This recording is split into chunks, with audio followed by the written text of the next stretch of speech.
so much. Okay, you're good I to think go so. now. Okay. Thank you so much for speaking with me. This was really fun, and I just really enjoyed watching it. So I have to ask, what is it when you look at projects that you really tend to focus on where you end up signing up on? It's a great question. I want to feel something. Hmm. First of all, there's that part of it. I want to feel something. And when I say that, I don't necessarily like I don't have a goal. I'm not looking at a script. I'm not looking at a treatment or looking at a deck or listening to a pitch going, this is the emotion that I want to feel coming out of it. I just want to feel something. Right. And if that's joy and that's happiness, then that's something. And I go, okay, great. I'm going to sink my teeth into that and let's see, what else I can get out of that. And Tony Hale and Eric Fogel came up with a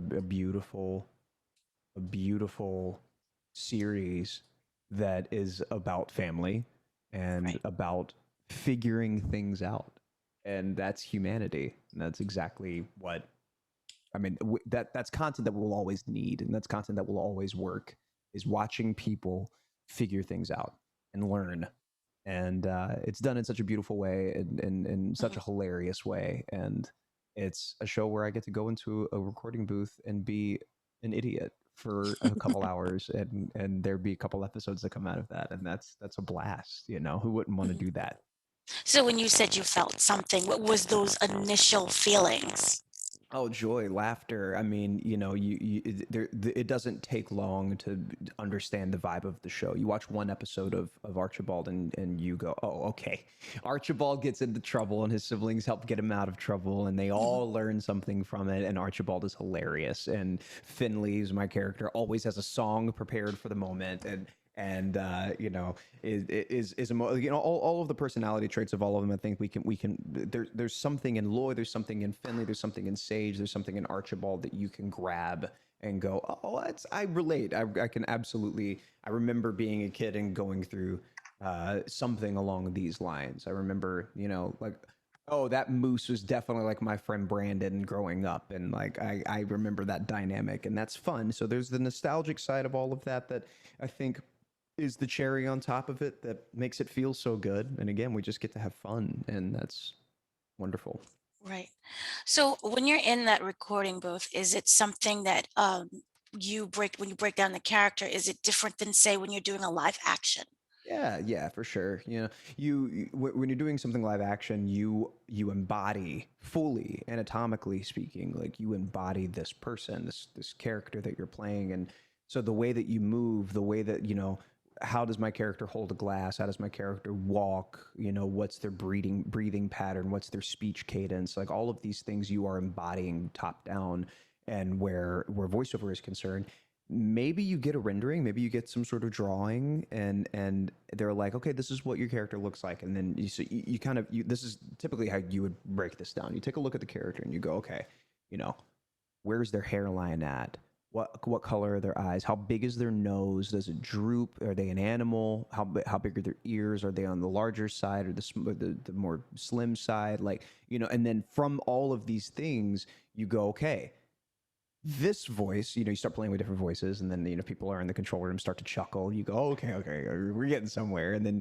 so basically, what you're trying to map out is what do I think as an audience member this character will sound like, and then what little nugget can I throw in there that takes it that makes it turn left, that gives it that little extra bit of animation, if you will, that works for the character, and so it's a totally different, like, kind of godlike way of breaking down a character and bringing them to life that you don't have that kind of opportunity in live action. There's a totally different method in terms of breaking down how a character sounds and walks and feels when you are that person, rather than just lending your voice to something that is going to move very differently because it's an animated character.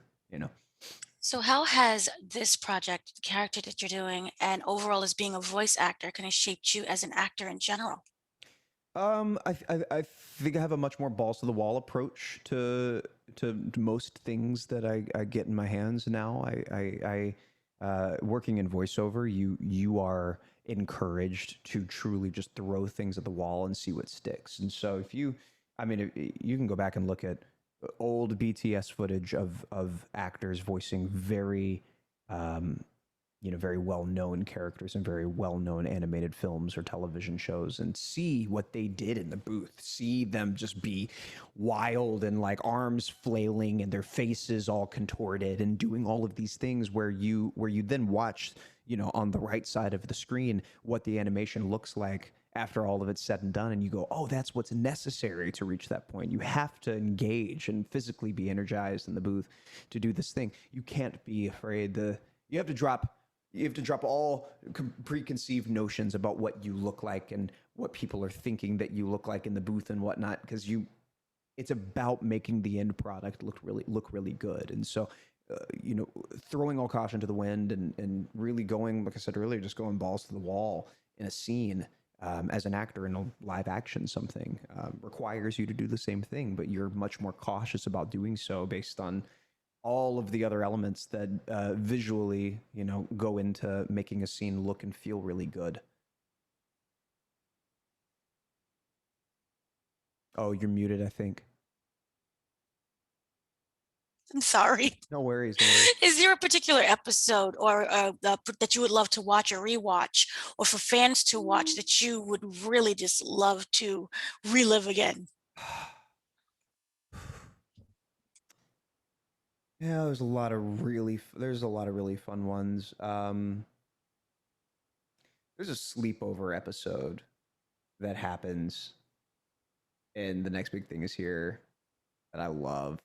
That there's some fun characters that we've met before that come back into the fray, and it's just a lot of fun. There are certain things that happen. I mean, I can't say exactly what goes down, but there's certain things that happen that like remind me of being a kid and being at a sleepover with my friends. That is so fun and nostalgic and sad at some points and funny at a lot of points and very just real. That I love. What would you say are the best and worst qualities of the character? Finley. Yes. I mean, I think the best are his he instinctively loves his family and loves his siblings and wants everybody to be happy.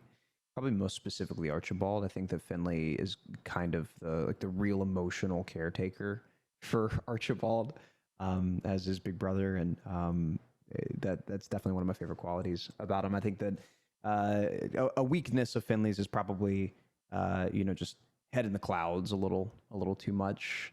But that's just being a creative, though. I mean, Finley's a musician, right? So he's just constantly creating and has his headphones on and is listening to God knows what. I think you're muted again. Sorry. By you being a creator and a musician as well, was there a particular moment that you kind of really connected with the character? I mean, really, just kind of from the beginning. When the first picture, the first image that I saw of Finley, I went, "Oh, okay, I get this guy. He's a young, musician, guitar playing, piano playing. I mean, just every instrument playing, creative that truly is just completely and utterly right brained. I mean, he's just eh, the world looks differently to Finley. It's a totally he lives in a completely different reality, and it's beautiful and it's psychedelic and it's there's music everywhere, and I love that. I love that about him. I wish that I had the ability to kind of be in that headspace as much as Finley is, but I'm in business too much. How much creative freedom was you allowed when it came to the voice and also when you was in the booth? Almost entirely, really. Yeah, I mean, you really need to. I mean, I think as a creator in the VO space, you truly have to just trust your actors in the booth and Mhm. let them go through the processes that they go through and ultimately come up with whatever feels right, whatever feels good. I mean, when you're initially coming up with a voice for a character, there's a lot of, and the character is a lead of a series. There's a lot of back and forth between you and the booth and then everybody in the control room of, you'll try some dialogue, you'll try some different inflections, you'll change like some tonal qualities of things. You might add a lisp, you might add some sort of speech impediment that really characterizes that individual.